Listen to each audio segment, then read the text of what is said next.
হাত পা বাঁধছে, তারপর হচ্ছে মুখ বাঁধছে, আমার শাশুড়ির মুখ বাঁধছে, হাত বাঁধছে, আমার হাত বাঁধছে। নারায়ণগঞ্জের রূপগঞ্জে দুই ব্যবসায়ী বাড়িতে দুর্ধর্ষ ডাকাতির ঘটনা ঘটেছে।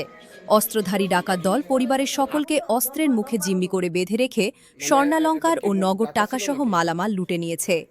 মঙ্গলবার ১৪ এপ্রিল ভোর ৪টায় উপজেলার রূপগঞ্জ সদর ইউনিয়নের মধুখালী এলাকায় এ ডাকাতির ঘটনা ঘটে। বাড়ির মালিক জমি ব্যবসায়ী হাসান মিয়া জানান, ১৫ থেকে ২০ জনের একদল ডাকাত রামদা, চাপাতি, ছুরিসহ ধারালো অস্ত্রশস্ত্রে সজ্জিত হয়ে বাড়ির দরজা ভেঙে ভেতরে প্রবেশ করেন।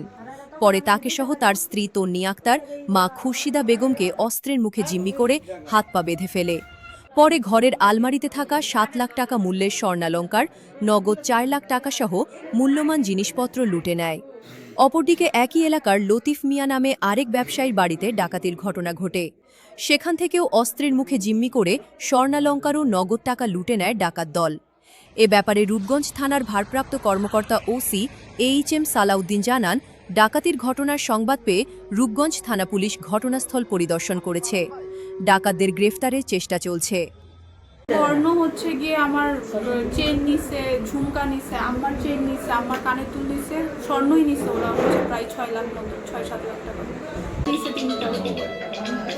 আর যা ছিল ওরা তছনছ করে যা পাইছে সবই নিয়ে নিছে।